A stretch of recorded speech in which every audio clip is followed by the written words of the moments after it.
Hola amigos, este es el primer video que hago de historia y bueno, vamos a platicar un poquito acerca de lo que es la historia oficial y lo que es la nueva historia, ya que se han manejado que existen algunos mitos en la historia de México, pero también actualmente se están haciendo unos nuevos neomitos, bueno, valga la redundancia, ¿verdad? Sí, neomitos, nuevos mitos, aparte de los que ya teníamos anteriormente. Bueno, para empezar vamos a mencionar a un autor, José Antonio Crespo, el autor de Contra la Historia Oficial. Él nos dice que hay un manejo político de la historia, siempre, en todas las épocas.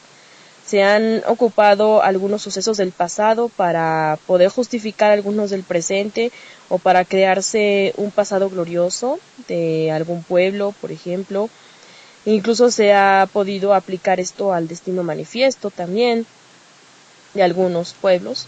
Incluso, bueno, los aztecas también tenían algo así con el mandato de su dios Huitzilopochtli, de que los había enviado a un lugar que iba a tener una señal, algo parecido a lo que han tenido otros pueblos, como los judíos, como los norteamericanos, también cuando llegaron a América tenían a eso, ¿no? Entonces, en esos tiempos la historia se empieza a mezclar un poquito con los mitos y se empieza a modificar. No es exactamente la historia, es una historia y aparte es algo que ya parece un poquito más como literatura, ¿no? Bueno, ¿por qué comentamos esto? Porque es algo que ha pasado en todos los pueblos y es importante distinguirlo, pero que además hay ahorita una nueva historia que se está difundiendo que está presentándonos la antigua historia como si fuera totalmente mentira, ¿no? Entonces se está creando una nueva historia un poquito maniquea. Es decir, vamos a explicar esto un poco, ¿no? La historia profesional que está en boga actualmente ya está manejando a los personajes de la historia como seres humanos, ya no tanto como una historia de bronce, como se dio mucho en el siglo XIX, como tenía una interpretación un tanto romántica. Estábamos en la corriente del romanticismo y se estaba creando un nacionalismo. Bueno, en ese tiempo las figuras se exacerbaban muchísimo y teníamos que crear héroes casi perfectos, o al menos eso se pensaba que tenía que crearse en esos tiempos. Después, pues fuimos viendo que con ese tipo de héroes es difícil que la gente se pueda tener una identificación con ellos. Entonces se crean cierto tipo de cosas, como por ejemplo el caudillismo, el estar esperando siempre a alguien para que actúe por ti, por un pueblo, y no hacerlo tú, porque tú piensas que esos personajes son diferentes, que no te pareces a ellos y nunca te vas a parecer, ¿no? Porque tú eres un humano con muchos defectos y virtudes también, pero no vas a ser un héroe, porque los héroes son como divinos, ¿no? Entonces ahí está algo que ya desde antes se había pensado. En muchos pueblos estaban esperando a una especie de mesías, a una especie de jefe, y creo que esto también se ha identificado mucho con la manera de ver la historia en su interpretación romántica. Actualmente se está viendo una interpretación un poco más realista, pero esto es lo que decimos, también se ha dado lugar a muchos otros fenómenos. Hay una nueva historia que se está difundiendo que en parte puede ser revisionista. Eso es bueno, de que se empieza a desenterrar la verdadera historia, algunos detalles que se han callado por conveniencia. La historia oficial no es que cambie todo y que diga puras mentiras, como algunos autores lo han dicho. No. Cuando hay que recordar ese refrán que dice, cuando el río suena es que agua lleva, ¿no? Sí tiene un poquito de fundamento, sí tiene algo en lo que se basa, pero ha habido ciertas omisiones, ¿no? Algunos personajes los vuelven tan perfectos que no mencionan sus errores, otros personajes los vuelven como si fueran villanos y no nos dicen los aciertos que tuvieron. o las intenciones buenas que también tuvieron. Entonces, esto nos confunde un poco. Actualmente dicen, bueno, vamos a sacar los trapitos al sol, vamos a enseñarles lo que realmente hicieron estas personas, pero en ese proceso hay que tener mucho cuidado, porque puede pasar esto que vamos a comentar, ¿no?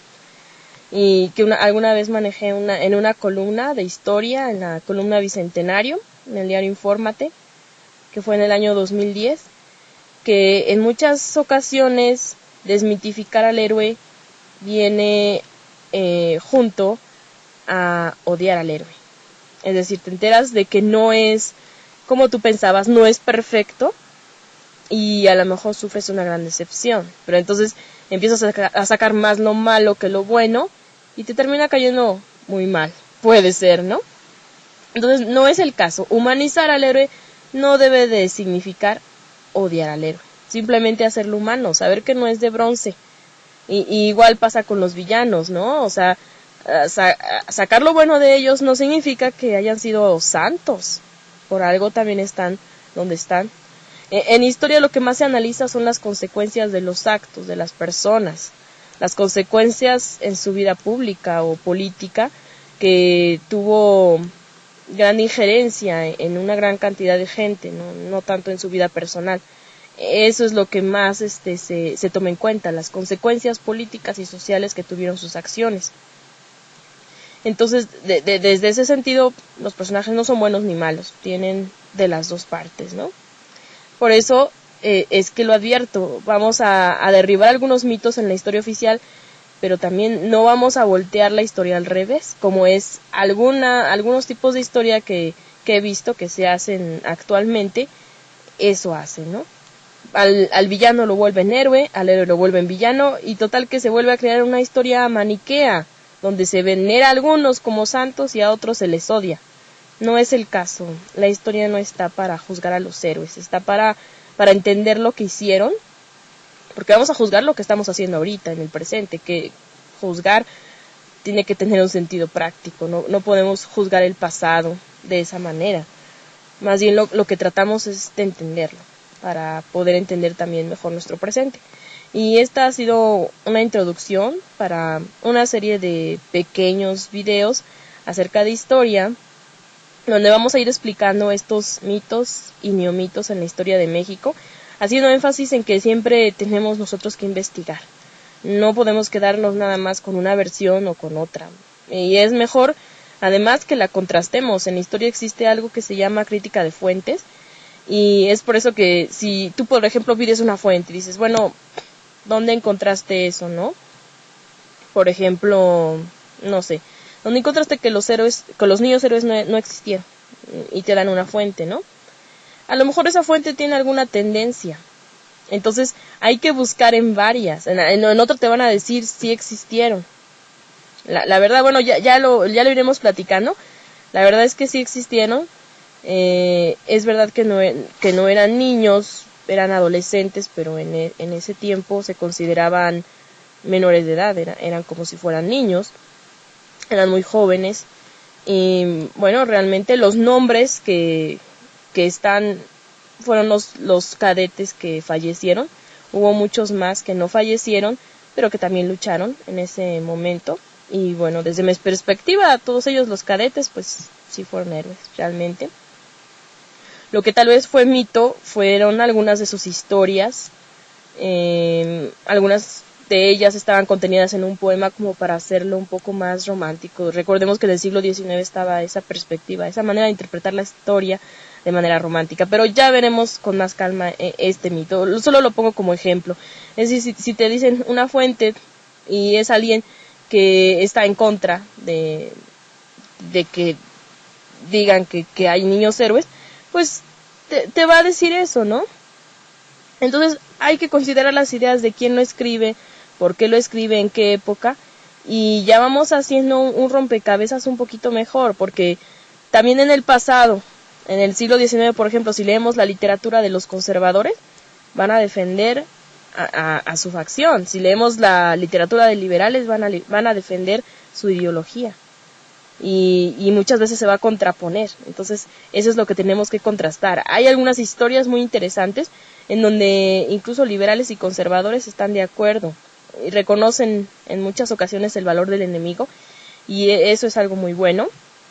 Eso es algo plural, yo le llamo como la delicada consideración homérica de la historia, porque Homero eso fue lo que hizo, lo recordamos en la Ilíada, por ejemplo. No vamos a considerar la Ilíada como una literatura histórica, pero sí como una epopeya que tuvo un fundamento real, aunque sea un poema, es un poema épico con un fundamento de una guerra que fue real y ya data de muchos años, pero en este caso Homero, que es griego, reconoce también el valor de los troyanos. Entonces eso es lo que estamos como buscando en este tipo de historias. Vamos a reconocer la historia completa, no solamente verla desde un punto de vista, hay que verla de los dos puntos, y finalmente más o menos como desde arriba y alejándonos un poco del suceso, porque muchas veces si estamos ahorita en la historia de México vamos a estar un poquito implicados, ¿no? Nos vamos a identificar con alguna de las partes, ya sea por nuestra ascendencia o por nuestra preferencia ideológica. Y eso sí lo podemos hacer en un principio, pero también hay que ver las razones de los enemigos. Quizá ellos también buscaban algo bueno para la patria, aunque de diferente manera. Entonces ese es el propósito, y les presento este proyecto chiquito, pero espero que sea interesante para ustedes. Yo soy Angélica RB y los saludo con mucho gusto en estos pequeños clips acerca de la historia. Gracias.